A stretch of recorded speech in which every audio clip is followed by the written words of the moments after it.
Estimados estudiantes, como les comentamos, vamos a hablar en este video un poco de cuáles son las estrategias para hacer una revisión bibliográfica sistemática, que es la idea de nuestro trabajo de investigación. Entonces, vamos a ir viendo paso a paso en qué consiste una revisión bibliográfica para que sea objetiva y, y bueno, que sea exitosa.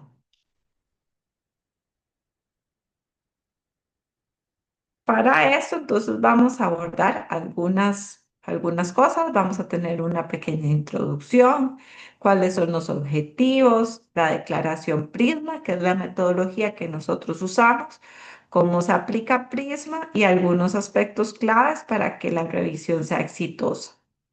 Entonces, como modo de introducción, tenemos que tener en cuenta que hacer revisiones bibliográficas es muy importante. Nos ayudan a conocer mejor sobre un tema y a partir de muchas uno puede identificar como cosas que se pueden investigar, cosas que se pueden mejorar. Ahora, cuando uno hace búsquedas, tiene como puede estar sujeto a ser subjetivo, que era un poco lo que les mencionábamos el día de ayer. Entonces puede ser que ustedes tengan una idea, no sé, de que una bacteria, que les voy a poner un ejemplo completamente distinto al del curso, que una bacteria ayuda a adelgazar porque se han visto estudios que es un probiótico, un prebiótico y que no sé qué, y que esa bacteria entonces ayuda a adelgazar. Entonces, por ejemplo, ustedes cuando hacen una búsqueda podrían buscar cosas que prueben que la bacteria ayuda a adelgazar. Entonces, por ejemplo, usan ciertas palabras claves, buscan ciertos artículos, buscan estudios clínicos y claro, en todos aparece que sí ayuda a adelgazar porque ustedes están haciendo una búsqueda para eso. Ahora, si ustedes hacen una revisión objetiva, podrían hacer una revisión donde diga el nombre de esa bacteria y pongan estudios en general, estudios sobre peso o unas cosas como más generales, no digamos como adelgazar o algo así, sino buscan algo más objetivo, más general. Entonces les pueden empezar a aparecer un montón de estudios donde se ve que esa bacteria realmente no hace nada, ¿verdad? Que tal vez es una mezcla, pero que ella no es la responsable de que una persona adelgace o no.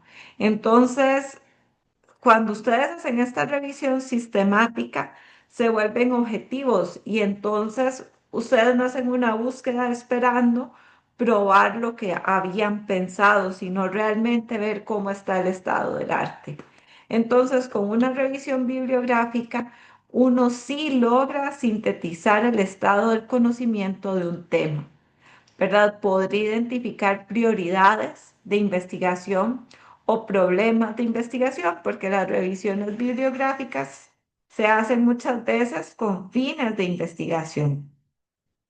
Cuando uno trabaja con otros estudios más grandes, con estudios estadísticos y lo que hace es un metaanálisis, entonces más bien uno podría tomar esos datos, hacer nuevos análisis estadísticos y responder, digamos, matemáticamente algunas preguntas que como los grupos individuales eran muy pequeñitos, no daba el N para probar nada ya con varios grupos y se suman esas muestras y se reanalizan los datos, pues entonces ya podemos responder algunas cosas.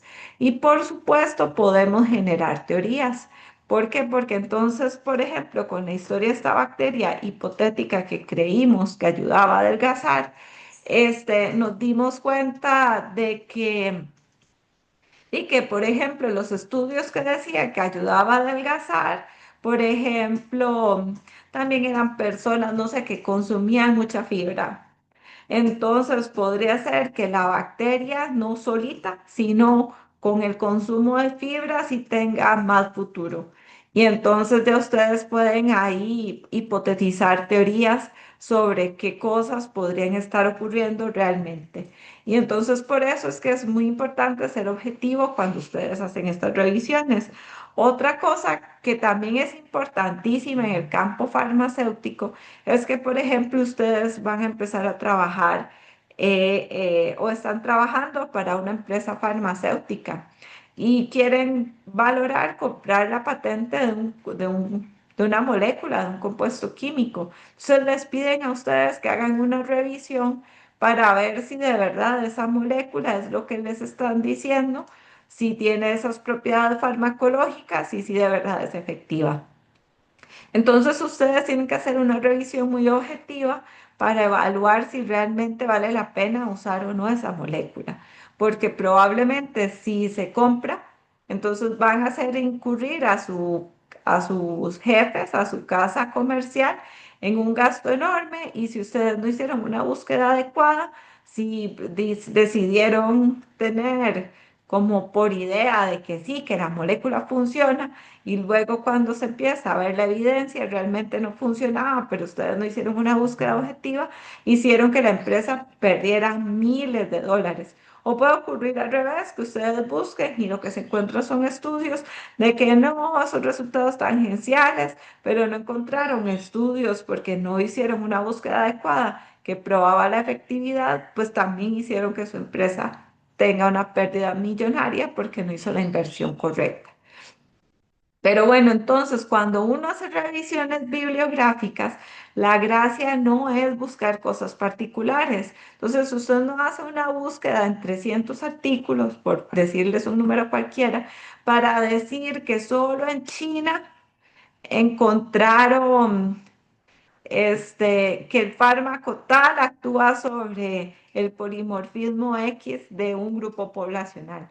O sea, eso no es lo que buscamos en una revisión, sino generar una conclusión general donde diga que este compuesto, ¿verdad? Realmente en las poblaciones asiáticas, africanas, americanas, europeas, tuvo un efecto X en algún lugar, en lo que nos interesaba.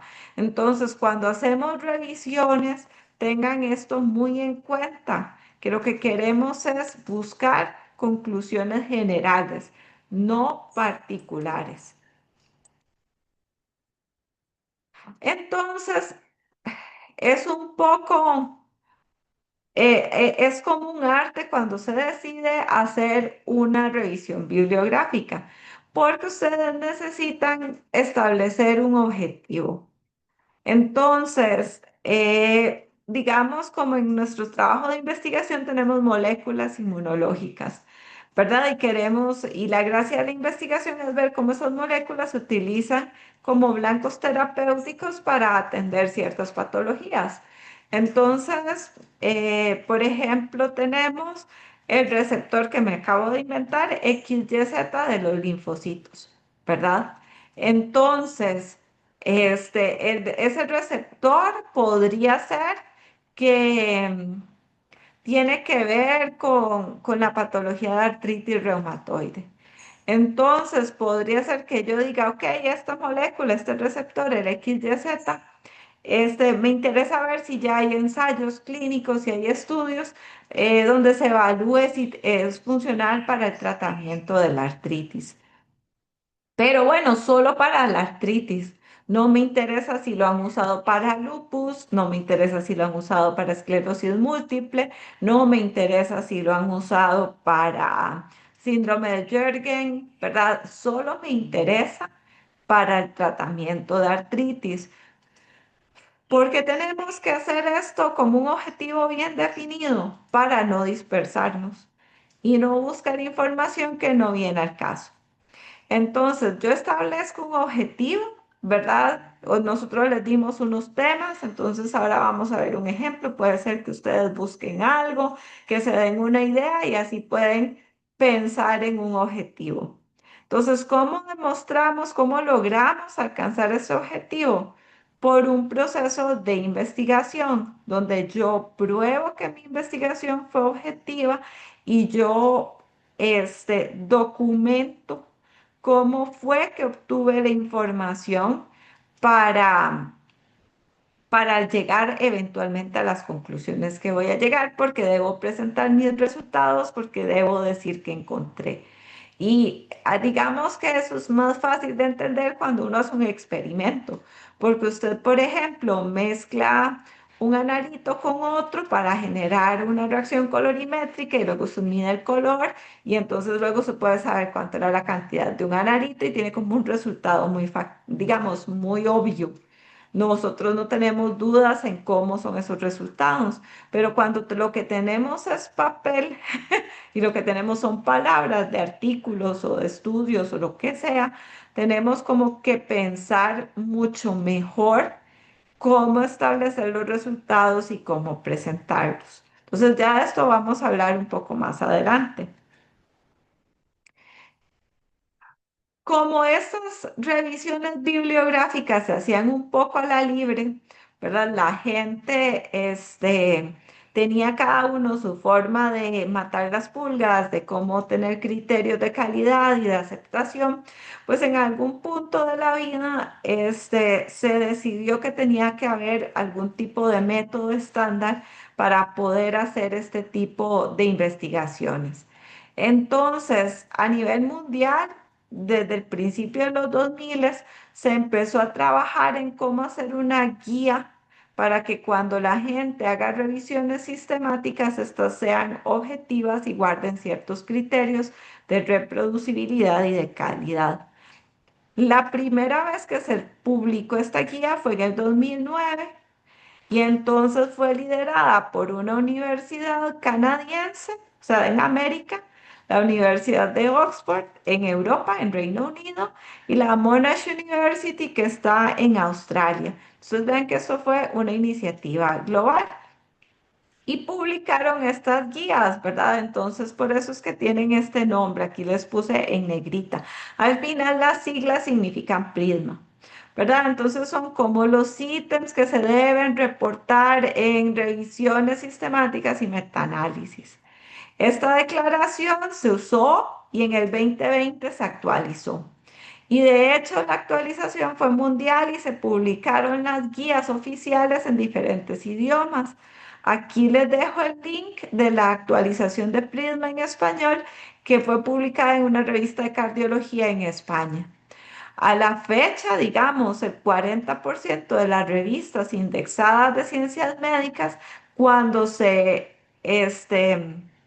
envía una revisión sistemática, obligan a que se utilice Prisma. Y entonces aquí les pongo una de las más reconocidas, The Lancet, el New England Journal of Medicine o JAMA, que son revistas muy prestigiosas, han acogido esta declaración y solicitan que cuando se envíen revisiones o metaanálisis cumplan con los requisitos de Prisma.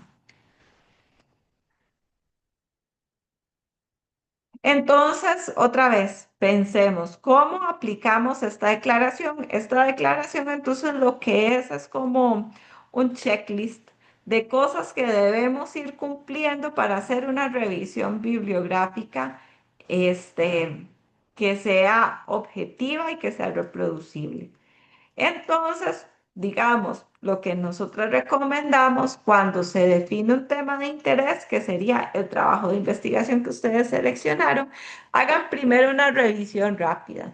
Pueden usar un buscador de internet, pueden usar Google, pueden usar Bing, pueden usar lo que quieran, o pueden usar chatbots de inteligencia artificial, da más o menos lo mismo, porque como esta es una revisión preliminar, lo que necesitamos es que ustedes sepan de qué va la cosa. Entonces, si ustedes seleccionaron una molécula determinada, que busquen esa molécula para qué sirve, cómo se ha usado en terapia, en qué enfermedades, cosas como súper generales. Y entonces, con esas cosas ya ustedes pueden empezar a ver aspectos que les interesen. Entonces, paso número uno, establecer luego el objetivo. Hicieron esa búsqueda y quieren investigar el papel de la molécula, no sé qué, como les puse en el ejemplo anterior, en artritis reumatoide. Entonces, ok, juega. Ese va a ser ese es mi objetivo. Eso es lo que yo voy a buscar en los artículos que encuentre, eso es lo que voy a tratar de obtener. ¿Dónde voy a buscar artículos? Esto es importante porque debemos definir nuestra fuente de información. Así como ustedes definen si van a usar cromatografía o si van a usar espectrometría o espectrofotometría o lo que sea, y ustedes definen con qué van a medir un analito, así se tiene que definir qué base de datos va a usar a usted, porque no es lo mismo usar Google que usar PubMed. No es lo mismo usar una base de datos de la universidad eh, que tal vez solo sea para una editorial. Por ejemplo, ustedes dicen, voy a buscar solo en Clínica aquí. Entonces saben que solo van a ver artículos el Sevier. O puede ser que decidan Google y ahí hay artículos de todo tipo, ¿verdad? Entonces es importante definir de dónde va a obtener la información, porque dependiendo de la fuente, puede ser que los resultados cambien. Lo siguiente es definir un periodo de tiempo. ¿Cuánto es un periodo de tiempo óptimo? No lo sabemos. Va a depender probablemente de cada tema de investigación. Por eso es tan importante que ustedes se reúnan con su profesor tutor para definir toda esta estrategia de búsqueda. Entonces puede ser que ustedes digan, uy, no, esta molécula es nuevísima. Antes, hace 10 años nadie hablaba de ella. La verdad es que la búsqueda la voy a hacer de 5 años en adelante. O puede ser, uy, no, esta molécula más bien la usaron un montón en los 2000 y ya casi no se usa. Entonces, la verdad, voy a hacer la búsqueda a partir del 2000 y va a ser de 25 años. Entonces, es como muy variable y es algo que ustedes deben definir con su profesor y en base al tema y al objetivo que tengan. Ahora, lo siguiente es, ok, ya tengo la base de datos, voy a usar Google, ya definí mi periodo de tiempo, voy a usar artículos que máximo sean 10 años de vigencia. Ahora, ¿qué artículos voy a consultar? Entonces ahí sería, bueno, voy a usar revisiones bibliográficas. No, la verdad es que revisiones bibliográficas no, porque y puede ser que se repita la información. Entonces, como en la revisión usted lo que pone es el resultado de muchos artículos. Si yo pongo los resultados de una revisión, probablemente voy a tener los mismos artículos que me saldrían aparte. Entonces, la verdad, si acaso los artículos de revisión podría dejarlos para escribir la introducción del trabajo, pero no vale la pena que los use en mi investigación. Ok, yo quiero estudiar, por ejemplo, entonces ustedes van definiendo eso. Luego tienen criterios de inclusión y exclusión. Puede ser que ustedes digan, ok, yo quiero estudiar el papel de esta molécula en artritis, que era lo que les decía. Y entonces, ¿cómo incluyo o excluyo artículos? Bueno, ya dije que los de revisión no, porque puede ser que la información salga duplicada luego y entonces eso me va a hacer que tenga un sesgo. Entonces, voy a buscar solo artículos que se hayan probado en células y en animales. Si el artículo es teórico, no me sirve. Si es in silico, no me sirve. Ustedes deciden. Puede ser que digan, no, la verdad es que cualquiera, mientras hayan probado la molécula, peor es nada. Entonces todos juegan, pero entonces ustedes dicen, bueno, la verdad es que esta molécula que vaciló, la han usado en plantas, pero no, en plantas no me interesa porque yo la quiero ver en una enfermedad de humanos, entonces, ¿para qué la voy a probar? Buscar o leer artículos de plantas. Y así ustedes definen sus criterios de inclusión y exclusión. ¿Verdad? Estos son como con medicamentos. Bueno, entonces voy a buscar fase clínica, ensayos clínicos. Bueno, yo quiero ver realmente que funcione. No voy a aceptar trabajos que no estén al menos en fase clínica 3. Bueno, ya puede ser. Ustedes definen cuáles son sus criterios. Y luego lo siguiente es cómo va a ser la búsqueda. Entonces, cuando uno usa un buscador, ya sea PubMed, ya sea Google, ya sea Clinical Key, tiene que usar palabras claves. Y las palabras claves definen muchísimo cómo puede encontrar usted artículos de forma exitosa o no. Entonces, ustedes pueden probar varias combinaciones de palabras claves para ver cuál funciona más, cuál es más acertada para recuperar los artículos que necesita. Yo aquí les puse un ejemplo.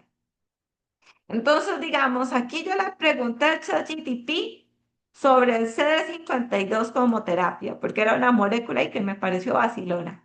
Entonces me dijo que el CD52 es una glicoproteína de membrana presente en la superficie de linfocitos B y T y blanco. ¿Verdad? Me da el mecanismo de acción, que hay anticuerpos como este, el antezumab, que se unen y que esto induce a lisis y que entonces hay una depresión profunda y prolongada de los linfocitos. Y sí, se ha usado como terapia, se ha usado ya probadamente contra leucemia linfocítica crónica de células B y también contra esclerosis múltiple remitente recurrente.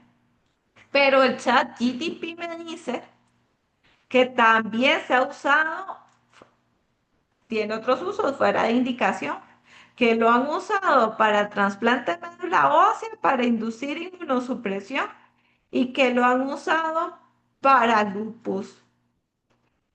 Y yo qué vacilo, mira lupus. Entonces dije, bueno, ya esta puede ser una pregunta de investigación. ¿Por qué no está probado? ¿Qué evidencia hay de la utilidad del CD52 en el tratamiento contra el lupus? Y entonces llegué y hice una búsqueda, vean aquí, en PubMed, y entonces hice una combinación de palabras claves. Puse anti-CD52 y tratamiento. Cuando uno pone esta palabra, por ejemplo, un ANT en mayúscula, el buscador entiende que debe buscar artículos que digan anti-CD52 y que digan tratamiento. Y entonces de ahí me salieron un montón, 528 resultados. Ya desde el 91 la vienen usando, ¿ven? Y aquí viene cuántos años. Si ustedes mueven esta barrita, pueden restringir cuántos años quieren usar, por ejemplo. Aquí, digamos, si ponen en las búsquedas avanzadas, pueden decir, bueno, yo solo quiero que esas palabras me aparezcan en el título y en el abstract. Ustedes pueden jugar con los buscadores. Pero bueno, yo dije, Jay, no, para este ejemplo no me voy a complicar, no les voy a poner tantas cosas, sino que entonces voy a cambiar y voy a poner CD52 y tratamiento y lupus. Y ya aquí, vean que cambió completamente el perfil. Solo 6 resultados. Así que me hizo cuestionar un poco el resultado de ChatGPT. Tal vez no estoy buscando en el lugar correcto o con las palabras correctas. Solo 6 resultados que hablan algo del tratamiento digamos, para neutralizar esta molécula, ¿verdad? Y el tratamiento del lupus. Entonces vean que de hecho hay una que es una revisión, o sea que ya solo me quedan 5 artículos, y luego me quedan acá otros por ahí que ya tendría que revisar a ver si promete. Puede ser que esta pregunta de investigación ni siquiera prometa. Puede ser que luego tenga que cambiar de objetivo, ¿verdad? Entonces, podría ser que una persona diga, uy, mira, en el ChatGPT dice que esta molécula funciona para lupus, y démosle viaje. Y cuando vemos evidencia científica, pues no. No tanto. Por eso es muy importante hacer revisiones bibliográficas sistemáticas. Y aquí vea que ni siquiera había empezado a hacer nada de la revisión. Pero digamos, esto es como el ejercicio inicial que ustedes deberían hacer para poder tener una mejor idea y hacer, por ejemplo, o proponer su primer entregable de la revisión.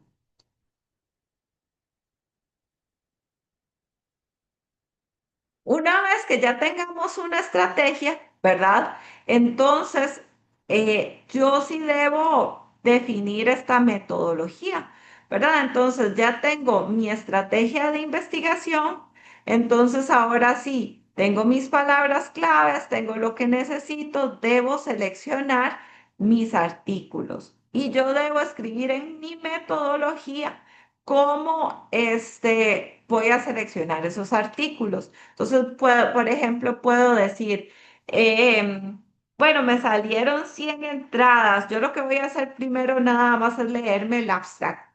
y ver si el abstract de verdad, ese artículo tiene información sobre el tratamiento de lupus usando un anti-CD52. Si en el abstract no dice nada, ese artículo lo descarta. ¿Verdad? Entonces puede ser que ustedes tengan esos 100 artículos y lo tienen que declarar dentro de la metodología. Tienen que decir cómo, o sea, por ejemplo, dividieron los artículos y solo una persona fue la que leyó el abstract. Entonces los primeros 25 los hizo Arlene, los segundos 25 Silvia, los terceros Ana y los cuartos los hizo Luz. Entonces solo una persona chequeó y fue la que seleccionó. O bueno, nos pusimos muy detallistas y nos dividimos 50 y 50. Entonces Sardín y Silvia leyeron los primeros 50 abstracts y Ana y Luz leyeron los otros 50 y entre las dos decidieron si ese artículo servía o no servía, si seguía para nuestra revisión bibliográfica. Luego yo debo documentar cuántos artículos me dieron las palabras claves y cuántos artículos realmente este, sobrevivieron mi proceso de selección. Y ese proceso de selección, acuérdense que incluye los criterios de inclusión, de exclusión y este análisis que ustedes hacen para ver si les funciona para su revisión bibliográfica. Entonces, esa es su metodología y eso va en un apartado y tienen que documentarlo. Entonces, la metodología también incluye decir cómo usted resumió la información. Entonces, usted tenía 50 artículos, por ejemplo. Entonces, si tenía 50 artículos, ¿cómo hizo para sacar información de esos artículos? Porque digamos que usted se lo leyera y le quedara en la memoria es no recomendado. Entonces, por ejemplo, usted puede decir, bueno, yo sistematicé toda la información en una tabla de Excel. Entonces, nosotros acá les preparamos una que también ahí les va a quedar el link y vean que esta tabla de Excel por ejemplo, dice, bueno, doy para que puedan citarlo, el año en que lo publicaron, luego, dónde lo hicieron. Puede ser que a ustedes les interese ver si fue en China, si fue en África, o sea, ustedes lo deciden. En este caso era una base de datos para microorganismos, pero entonces aquí viene cuáles son los microorganismos que estudiaron, pero en el caso de ustedes puede ser se probó en niños, se probó en células, se probó en modelos animales, ¿verdad? Ustedes lo pueden modificar. Digamos, si era como lupus y lo que querían ver era el efecto, no sé, sobre los fallos renales, que mitigaban fallos renales, entonces puede ser que aquí ustedes puedan agregar algo. Y aquí pusieron los resultados y aquí ustedes pueden poner algunos detalles que consideren importantes. Pero entonces ustedes deben decir en su metodología que construyeron una base de datos a partir de los artículos que obtuvieron, donde se extrajo información como el año de publicación, el modelo de estudio. Los resultados principales, ¿verdad? Tienen que detallar eso y mostrarlo dentro de su metodología. Pueden usar este Excel o pueden usar otro documento que ustedes quieran. Nosotros les recomendamos ese Excel porque tiene como toda la información o porque puede ser muy útil y si les pedimos que nos den un documento, no solo el trabajo, sino el documento donde ustedes tienen esta información sistematizada. Puede ser que en algunas revistas a ustedes les pidan eso como el material suplementario, ¿verdad? Entonces es un buen ejercicio empezar a hacer este tipo de análisis.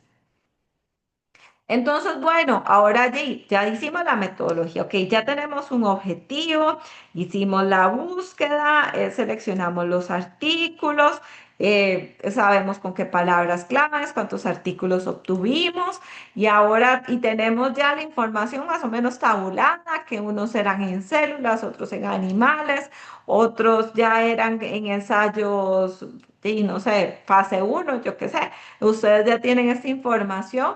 Ahora tienen que preparar una sección de resultados, porque sí, tienen que presentar los resultados. Entonces, por ejemplo, lo primero tienen que decirnos es cuántos artículos eran los originales y cuántos fueron realmente los útiles. Y ahora ustedes tienen que pensar alguna forma para sintetizar la información. Por ejemplo, esta molécula, ¿en qué modelo se ha probado?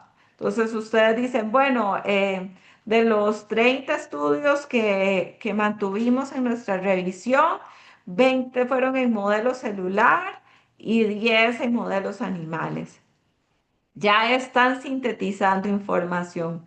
O bueno, se probó la presencia de una mutación y entonces se fue en tantas poblaciones, entonces tantos estudios se hicieron en europeos, tantos en americanos, tantos en africanos. Podría ser, ustedes como son los que tienen la información a mano, deben pensar o deben encontrar elementos en común para poder sintetizar la información, porque acuérdense que lo que estamos buscando son generalidades y no son casos puntuales. Y luego yo debería ser muy autocrítico y hacer un análisis de sesgo. Mis artículos o mi búsqueda está sesgada. Por ejemplo, era alguno de esos que estaban buscando mutaciones en esa molécula, pero ya y todos los estudios los hicieron en europeos. Eso podría ser un sesgo, no se ha evaluado en asiáticos, no se ha evaluado en americanos, no se ha evaluado en africanos. Bueno, puede ser mi base de datos. La verdad es que como la U paga clínica aquí, yo uso solo artículos Elsevier. Entonces no estoy viendo los artículos que publican otras casas editoriales. Entonces podría sesgarse mi búsqueda por el tipo de base de datos que usé. Entonces ven que es muy importante tener claro dónde hay fallos, dónde podrían haber fallos, dónde podrían haber sesgos. Y no es un problema que los existan, si uno los declara. O sea, lo que pide la declaración Prisma es como autocrítica, de que usted sea como muy consciente de los alcances de su revisión y que tenga muy claro cuáles son los fallos. Y luego tienen que hacer una discusión de resultados, ¿verdad? Ya tienen toda la evidencia, entonces ahora ¿qué hacemos? Entonces, por ejemplo, ustedes ven, pucha, todos estos estudios se probaron en modelos animales. Todavía no tenemos evidencia, ni siquiera con células humanas, de que esas moléculas puedan funcionar. Entonces puede ser que haya un vacío de información. O puede ser que ustedes identifiquen, bueno, Jay, estas moléculas, la verdad es que todos los artículos me tiraba que eran para, yo busqué que quería que fuera tratamiento para lupus, pero la verdad es que los estudios que se hicieron tangenciales más bien mostraron que el lupus no era importante, pero tal vez sí en artritis. Entonces podría ser una oportunidad. Pero todo depende de lo que ustedes hayan encontrado. Otras son sesgos, ¿verdad? Entonces, bueno, solo hay estudios en europeos. Bueno, debería corregirse y debería hacerse estudios en poblaciones americanas, asiáticas, africanas, yo qué sé, ¿verdad? Esas son como formas o cosas que pueden mediar o que estar involucradas en los sesgos y que deben ser corregidas. En los metaanálisis también pues habrán más cosas porque muchas cosas, muchos análisis estadísticos probablemente se puedan mejorar. Entonces, bueno, ya no tienen que usar estadística tradicional, mejor usen modelos bayesianos.